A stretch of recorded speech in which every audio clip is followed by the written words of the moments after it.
ಇನ್ನು ದೆಹಲಿಗೆ ಹೋದಂತ ಡಿ.ಕೆ. ಶಿವಕುಮಾರ್ ಅವರು ಯಾರ್ಯಾರನ್ನ ಭೇಟಿ ಆಗ್ತಾರೆ ಅನ್ನುವಂಥ ಪ್ರಶ್ನೆ ಇದೆ. ಪ್ರಮುಖವಾಗಿ ಎಐಸಿಸಿ ಅಧ್ಯಕ್ಷ ಮಲ್ಲಿಕಾರ್ಜುನ್ ಖರ್ಗೆ ಮತ್ತು ಕಾಂಗ್ರೆಸ್ನ ಸಂಘಟನಾ ಪ್ರಧಾನ ಕಾರ್ಯದರ್ಶಿ ವೇಣುಗೋಪಾಲ್ ಅವರನ್ನ ಭೇಟಿ ಆಗ್ತಾರಾ? ಕೆ.ಸಿ. ವೇಣುಗೋಪಾಲ್ ಅವರನ್ನ ಭೇಟಿ ಆಗ್ತಾರಾ?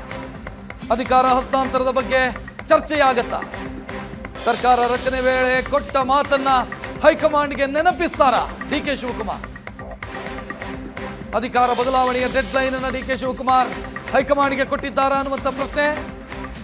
ಸಿದ್ದರಾಮಯ್ಯ ದೆಹಲಿ ಯಾತ್ರೆಗೂ ಮುನ್ನವೇ ಡಿಸಿಎಂ ದೆಹಲಿ ಪ್ರವಾಸವನ್ನು ಕೈಗೊಂಡಿದ್ದಾರೆ. ನವೆಂಬರ್ 15ಕ್ಕೆ ದೆಹಲಿಗೆ ಹೋಗ್ತಾರೆ ಮುಖ್ಯಮಂತ್ರಿ ಸಿದ್ದರಾಮಯ್ಯ. ಆಗ ಬಿಹಾರದ ಫಲಿತಾಂಶವೂ ಕೂಡ ಬಂದಿರುತ್ತೆ. 14ನೇ ತಾರೀಕು ಬಿಹಾರದ ಫಲಿತಾಂಶ, 15ನೇ ತಾರೀಕು ಸಿದ್ದರಾಮಯ್ಯ ಅವರು ದೆಹಲಿಗೆ ಭೇಟಿ ನೀಡ್ತಾ ಇದ್ದಾರೆ. ಅದಕ್ಕೂ ಮುಂಚಿತವಾಗಿ ಡಿ.ಕೆ. ಶಿವಕುಮಾರ್ ಇವತ್ತು ದೆಹಲಿಯಲ್ಲಿದ್ದಾರೆ. ಯಾರ್ಯಾರನ್ನ ಭೇಟಿ ಆಗ್ತಾರೆ ಅನ್ನುವಂಥ ಪ್ರಶ್ನೆ ಇದೆ.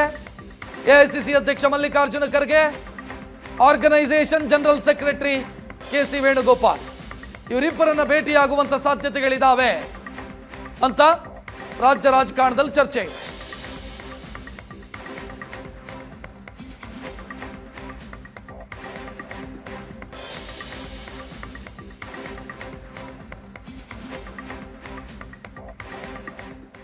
ನವೆಂಬರ್ ಕ್ರಾಂತಿಯ ಬಗ್ಗೆ ಒಂದು ಕಡೆ ಚರ್ಚೆ ನಡೀತಾ ಇದ್ರೆ, ಮತ್ತೊಂದು ಕಡೆ ದಾಖಲೆ ಮಾಡೋದಕ್ಕೆ ಮುಖ್ಯಮಂತ್ರಿ ಸಿದ್ದರಾಮಯ್ಯ ಸಿದ್ಧತೆಯನ್ನು ಮಾಡಿಕೊಳ್ತಾ ಇದ್ದಾರೆ. ನವೆಂಬರ್ ಕ್ರಾಂತಿಯ ಮಧ್ಯೆ ದಾಖಲೆಯ ಮೇಲೆ ಸಿಎಂ ಕಣ್ಣಿಟ್ಟಿದ್ದಾರೆ. ಯಾವುದದು ದಾಖಲೆ ಅಂತಂದ್ರೆ ಲಾಂಗೆಸ್ಟ್ ಸರ್ವಿಂಗ್ ಚೀಫ್ ಮಿನಿಸ್ಟರ್. ಸದ್ಯ ದೇವರಾಜ ಅರಸು ಅವರ ದಾಖಲೆಯನ್ನ ಮುಖ್ಯಮಂತ್ರಿ ಸಿದ್ದರಾಮಯ್ಯ ಬ್ರೇಕ್ ಮಾಡ್ತಾರಾ ಅನ್ನುವಂಥ ಪ್ರಶ್ನೆ. ಹೊಸ ದಾಖಲೆಯತ್ತ ಸಿಎಂ ಸಿದ್ದರಾಮಯ್ಯ ಹೆಜ್ಜೆ ಇಡ್ತಾ ಇದ್ದಾರೆ. ರಾಜ್ಯದ ಅತಿ ಹೆಚ್ಚು ಸಮಯ ಮುಖ್ಯಮಂತ್ರಿಯಾಗಿದ್ದಂಥ ದಾಖಲೆ ದೇವರಾಜ ಅರಸು ಅವರ ಹೆಸರಲ್ಲಿದೆ. ಅದನ್ನ ಸಿದ್ದರಾಮಯ್ಯ ಮುರಿತಾರಾ? ದೇವರಾಜ ಅರಸು ಅವರ ದಾಖಲೆಯನ್ನು ಮುರಿಬೇಕು ಅಂತಾದ್ರೆ ಇನ್ನು ಕೆಲವೇ ದಿನಗಳು ಮಾತ್ರ ಬಾಕಿ. ಕೆಲವು ದಿನಗಳಷ್ಟೇ ಮುಖ್ಯಮಂತ್ರಿ ಆಗಿದ್ರೆ ಅವರು ರೆಕಾರ್ಡ್ ಬ್ರೇಕ್ ಮಾಡ್ತಾರೆ. ಸಿಎಂ ಆಗಿ ಅತಿ ಹೆಚ್ಚು ಅವಧಿ ಸೇವೆ ಸಲ್ಲಿಸಿದ ದಾಖಲೆ ಜನವರಿ ಮೊದಲ ವಾರದಲ್ಲಿ ಮೈಸೂರಿನವರೇ ಆದಂತ ದೇವರಾಜ ಅರಸು ಅವರ ದಾಖಲೆಯನ್ನ ಮೈಸೂರಿನವರೇ ಆದ ಸಿದ್ದರಾಮಯ್ಯ ಅವರು ಮುರಿತಾರೆ ಅನ್ನೋ ಲೆಕ್ಕಾಚಾರ. ಇನ್ನು 56 ದಿನ ಅವರು ಮುಖ್ಯಮಂತ್ರಿ ಆಗಿದ್ದರೆ ಈ ದಾಖಲೆ ಬ್ರೇಕ್ ಆಗುತ್ತೆ. Longest serving chief minister of Karnataka, ಅತಿ ಹೆಚ್ಚು ಸಮಯ ಮುಖ್ಯಮಂತ್ರಿಯಾಗಿದ್ದ ಹೆಗ್ಗಳಿಕೆ ಸಿದ್ದರಾಮಯ್ಯ ಅವರ ಪಾಲಿಗೆ ಆ ದಾಖಲೆ ಒಲಿದು ಬರುತ್ತೆ. ಬಜೆಟ್ನ ವಿಚಾರದಲ್ಲಿ ಕರ್ನಾಟಕದಲ್ಲಿ ಅತ್ಯಂತ ಹೆಚ್ಚು ಬಜೆಟ್ ಮಂಡಿಸಿದವರು ಸಿದ್ದರಾಮಯ್ಯ. ಈಗ ಅತ್ಯಂತ ಹೆಚ್ಚು ಸಮಯ ಮುಖ್ಯಮಂತ್ರಿಯಾಗಿದ್ದವರು ಸಿದ್ದರಾಮಯ್ಯ ಅನ್ನುವಂಥ ದಾಖಲೆ ಬರೆಯೋದಕ್ಕೆ ಸಜ್ಜಾಗಿದ್ದಾರೆ.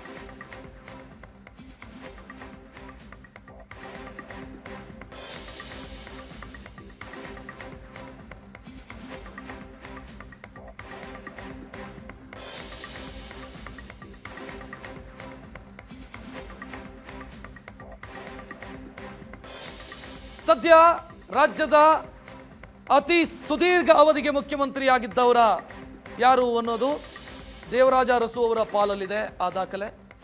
ಆ ದಾಖಲೆಯನ್ನು ಮುರಿಯೋದಕ್ಕೆ ಇನ್ನು ಕೆಲವು ದಿನಗಳು ಮಾತ್ರ ಬಾಕಿ. ಹೈಕಮಾಂಡ್ ಅವಕಾಶವನ್ನು ಕೊಟ್ಟರೆ ಸಿದ್ದರಾಮಯ್ಯ ಅವರು ಆ ದಾಖಲೆಯನ್ನು ಬರೆಯೋದಕ್ಕಿದ್ದಾರೆ. 7 ವರ್ಷ 7 ತಿಂಗಳು 20 ದಿನ ದೇವರಾಜ ಅರಸು ಅವರು ಈ ರಾಜ್ಯದ ಮುಖ್ಯಮಂತ್ರಿ ಆಗಿದ್ದರು. ಮೊದಲ ಅವಧಿಯಲ್ಲಿ ಭರ್ತಿ 5 ವರ್ಷ 9 ತಿಂಗಳು 11 ದಿನ ಸಿಎಂ ಆಗಿದ್ರು ಅರಸು. ಒಟ್ಟು 7 ವರ್ಷ 7 ತಿಂಗಳು 20 ದಿನಗಳ ಕಾಲ ದೇವರಾಜ ಅರಸು ಮುಖ್ಯಮಂತ್ರಿ ಆಗಿದ್ರು. ಜನವರಿ 5ಕ್ಕೆ ಅರಸು ದಾಖಲೆಯನ್ನು ಸರಿಗಟ್ಟೋದಕ್ಕಿದ್ದಾರೆ ಸಿದ್ದರಾಮಯ್ಯ.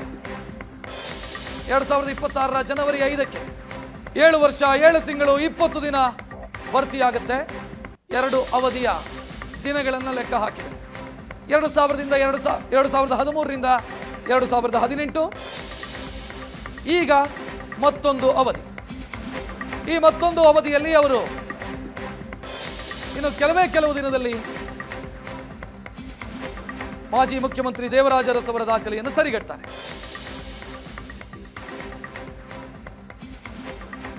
ಹೆಚ್ಚಿನ ಡೀಟೇಲ್ ನೀಡೋದಕ್ಕೆ ನಮ್ಮ ಪ್ರತಿನಿಧಿ ಮಾರುತೇಶ್ ನೇರ ಸಂಪರ್ಕದಲ್ಲಿ.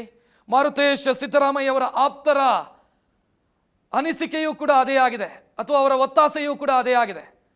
ಮೈಸೂರಿನವರೇ ಆದಂಥ ದೇವರಾಜ ಅರಸು ಅವರ ದಾಖಲೆಯನ್ನ ಸಿದ್ದರಾಮಯ್ಯ ಅವರು ಮುರಿತಾರೆ ಅಂತ ಅವಕಾಶ ಕೊಡುತ್ತಾ ಹೈಕಮಾಂಡ್?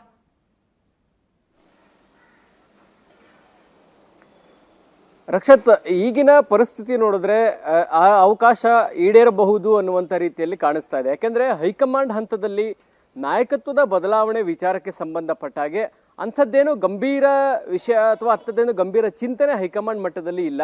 DK ಶಿವಕುಮಾರ್ ಒತ್ತಡವನ್ನು ಹಾಕ್ತಾ ಇದ್ದಾರೆ, ಪ್ರೆಷರನ್ನು ಹಾಕ್ತಾ ಇದ್ದಾರೆ. ನಾಯಕತ್ವದ ಬದಲಾವಣೆ ವಿಚಾರಕ್ಕೆ ಸಂಬಂಧಪಟ್ಟ ಹಾಗೆ ಮಾತುಕತೆಗೆ ಎಲ್ಲರನ್ನೂ ಸೇರಿಸಬೇಕು ಅನ್ನುವಂಥ ಒತ್ತಾಯ ಮತ್ತು ಒತ್ತಡ, ಆ ಥರದ ಪ್ರಯತ್ನ DK ಶಿವಕುಮಾರ್ ಬಹಳ ಸೀರಿಯಸ್ ಆಗಿ ಮಾಡ್ತಾ ಇದ್ದಾರೆ. ಆದರೆ ಹೈಕಮಾಂಡ್ ನಾಯಕರಿಗೆ ಆಸ್ ಇಟ್ ಈಸ್ ಈಗ ಇರುವಂಥ ಪರಿಸ್ಥಿತಿಯ ಮುಂದುವರಿಲಿ, ಯಾವುದೇ ಬದಲಾವಣೆ ಬೇಡ ಅನ್ನುವ ರೀತಿಯಲ್ಲಿ ಹೈಕಮಾಂಡ್ ನಾಯಕರ ಮನಸ್ಥಿತಿ ಇದೆ. ಆದರೆ DK ಶಿವಕುಮಾರ್ ಇದನ್ನ ಮೀರಿ ಯಾವ ನಿರ್ಧಾರಗಳನ್ನು ತೆಗೆದುಕೊಳ್ಳಬಹುದು ಅನ್ನುವಂಥ ಆತಂಕ ಕೂಡ ಹೈಕಮಾಂಡ್ಗೆ ಇರಬಹುದು. ಆ ಕಾರಣಕ್ಕಾಗಿ DK ಶಿವಕುಮಾರ್ ಪ್ರಯತ್ನವನ್ನ ಮಾಡ್ತಾ ಇದ್ದಾರೆ. ಆದರೆ ಹೈಕಮಾಂಡ್ ಅದಕ್ಕೆ ಇನ್ನೂ ಕೂಡ ಅವಕಾಶವನ್ನ ಮಾಡಿಕೊಡ್ತಾ ಇಲ್ಲ. ಇಂಥ ಸಂದರ್ಭದಲ್ಲಿ ದೇವರಾಜ ಅರಸು ಅವರ 7 ವರ್ಷ 7 ತಿಂಗಳು 20 ದಿನ ದೀರ್ಘಾವಧಿ ಮುಖ್ಯಮಂತ್ರಿಯಾಗಿ ಕೆಲಸ ಮಾಡಿದಂಥವರ ಇತಿಹಾಸದ ದಾಖಲೆ ಇರುವಂಥದ್ದು ಕೂಡ ದೇವರಾಜ ಅರಸು ಅವರ ಪಾಲಿಗೆ. ಹೀಗಾಗಿ ಸಿದ್ದರಾಮಯ್ಯನವರು ಆ ದಾಖಲೆಯನ್ನ ಮುರಿಯೋದಕ್ಕೆ ಜನವರಿ 5 ದಿನಾಂಕ ಇದೆ. 5ನೇ ತಾರೀಕಿನ ನಂತರ ಕೂಡ ಅವರು CM ಆಗಿ ಇದ್ರೆ ಆ ದಾಖಲೆ ಸಿದ್ದರಾಮಯ್ಯನವರ ಹೆಸರಿನಲ್ಲಿ ಉಳಿಯುತ್ತೆ. ಒಂದು ವೇಳೆ ನಾಯಕತ್ವದ ಬದಲಾವಣೆ ವಿಚಾರಕ್ಕೆ ಸಂಬಂಧಪಟ್ಟ ಹಾಗೆ ಹೈಕಮಾಂಡ್ ಏನಾದರೂ ಚರ್ಚೆಗೆ ಅಥವಾ ಆ ಥರದ ಒಂದು ತೀರ್ಮಾನವನ್ನು ತೆಗೆದುಕೊಂಡು ಮಾತುಕತೆಗೆ ಕರೆದ್ರೆ ನಿಶ್ಚಿತವಾಗಿಯೂ ಸಿದ್ದರಾಮಯ್ಯನವರಿಗೆ ಇದೊಂದು ಒಳ್ಳೆಯ ಅವಕಾಶ ಇದೆ. ಈ ಕಾರಣಗಳಿಂದಾಗಿ ನಾನು ಜನವರಿ ತನಕ ಮುಂದುವರಿಬೇಕು ಅನ್ನುವಂಥ ಅವಕಾಶವನ್ನು ಮತ್ತು ಆ ಥರದ ಒಂದು ಅಭಿಪ್ರಾಯವನ್ನು ವ್ಯಕ್ತಪಡಿಸಿದ್ರೆ ಅಥವಾ ಅವರ ಬೆಂಬಲಿಗರು ಕೂಡ ಹೈಕಮಾಂಡ್ನ ಮುಂದೆ ಆ ಥರದ ಒತ್ತಡವನ್ನು ಏನಾರ ಹಾಕಿದ್ರೆ ಹೈಕಮಾಂಡ್ ಇಲ್ಲ ಅಂತ ಹೇಳಲಿಕ್ಕೆ ಸಾಧ್ಯ ಇಲ್ಲ. ಹೀಗಾಗಿ ಸಿದ್ದರಾಮಯ್ಯನವರು ಕಂಟಿನ್ಯೂ ಆಗೋದಕ್ಕೆ ಹಲವು ಅವಕಾಶಗಳಿದಾವೆ. ಒಂದು, ದೇವರಾಜ ಅರಸು ಅವರ ದಾಖಲೆಯನ್ನು ಬ್ರೇಕ್ ಮಾಡಬೇಕು ಅನ್ನುವಂಥದ್ದು ಒಂದು. ಇನ್ನೊಂದು ಕಡೆ ಅದಾಗ್ತಿದ್ದ ಹಾಗೆ ಬಜೆಟ್ ಪ್ರಿಪರೇಷನ್ಸ್ ಇದೆ, ಅದಾದ್ಮೇಲೆ ಲೋಕಲ್ ಬಾಡಿ ಎಲೆಕ್ಷನ್ಸ್ ಬರುತ್ತೆ, ಆಮೇಲೆ 5 ಸ್ಟೇಟ್ ಎಲೆಕ್ಷನ್ ಕಾರಣಕ್ಕಾಗಿ ಮುಖ್ಯಮಂತ್ರಿಗಳ ಬದಲಾವಣೆಗೆ ಹೈಕಮಾಂಡೇ ಕೂಡ ತಲೆ ಕೆಡಿಸ್ಕೊಳ್ಳೋದಿಲ್ಲ.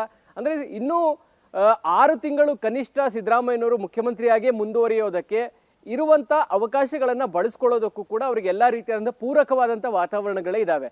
ಈ ಎಲ್ಲಾ ಹಿನ್ನೆಲೆಯಲ್ಲಿ ಹೇಳೋದಾದ್ರೆ ದೇವರಾಜ ಅರಸು ಅವರ ದಾಖಲೆಯನ್ನ ಮುಖ್ಯಮಂತ್ರಿ ಸಿದ್ದರಾಮಯ್ಯನವರು ಬ್ರೇಕ್ ಮಾಡ್ತಾರೆ ಅನ್ನೋದ್ರಲ್ಲಿ ಯಾವುದೇ ಅನುಮಾನ ಬೇಡ.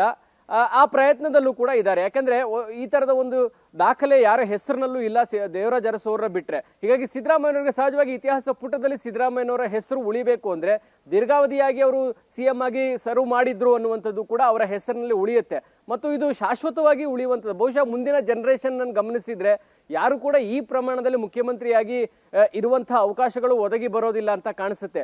ದೇವರಾಜ ಅರಸು ಅವ್ರನ್ನ ಬಿಟ್ರೆ ಈಗ ಮುಖ್ಯಮಂತ್ರಿ ಆಗಿರ್ತಕ್ಕಂಥ ಸಿದ್ದರಾಮಯ್ಯನವರಿಗೆ ಅವಕಾಶ ಅಂದ್ರೆ 2ನೇ ಟೈಮ್ ಮುಖ್ಯಮಂತ್ರಿ ಆಗಿರ್ತಕ್ಕಂಥದ್ದು ಮತ್ತು ಇಷ್ಟು ಸುದೀರ್ಘವಾಗಿ ಮುಖ್ಯಮಂತ್ರಿ ಆಗುವಂತ ಅವಕಾಶ ಸಿಕ್ಕಿರ್ತಕ್ಕಂಥದ್ದು ಸಿದ್ದರಾಮಯ್ಯನವರಿಗೆ. ಈಗಾಗಲೇ ಅತಿ ಹೆಚ್ಚು ಬಜೆಟ್ ಅನ್ನ ಮಂಡಿಸಿರ್ತಕ್ಕಂತಹ ದಾಖಲೆ ಕೂಡ ಮುಖ್ಯಮಂತ್ರಿ ಸಿದ್ದರಾಮಯ್ಯನವರ ಹೆಸರಿನಲ್ಲಿ ಇದೆ. ವಜುಭಾಯಿ ವಾಲಾ ಅವರ ದಾಖಲೆಯನ್ನು ಕೂಡ ಬ್ರೇಕ್ ಮಾಡಿ ಸಿದ್ದರಾಮಯ್ಯನವರು ಅತಿ ಹೆಚ್ಚು ಬಜೆಟ್ ಅನ್ನ ಮಂಡಿಸಿದ್ದಾರೆ, ಅದರ ಕೀರ್ತಿ ಕೂಡ ಇದೆ. ಈಗ ಅತಿ ಹೆಚ್ಚು ದೀರ್ಘಾವಧಿ ಮುಖ್ಯಮಂತ್ರಿಯಾಗಿ ಕೆಲಸ ಮಾಡಿದಂತಹ ದಾಖಲೆ ಕೂಡ ಅವರ ಹೆಸರಿಗೆ ಉಳಿಬೇಕಂದ್ರೆ ಜನವರಿ 5ರ ತನಕ ಅವರು ಮುಖ್ಯಮಂತ್ರಿಯಾಗಿ ಇರಬೇಕು. ಬಹುಶಃ ಸದ್ಯದ ಬೆಳವಣಿಗೆಯನ್ನ ಗಮನಿಸಿದಾಗ ಆ ದಾಖಲೆ ಕೂಡ ಬ್ರೇಕ್ ಆಗುವಂತ ಲಕ್ಷಣಗಳು ಕಾಣಿಸ್ತಾ ಇದಾವೆ. ರಕ್ಷತ್,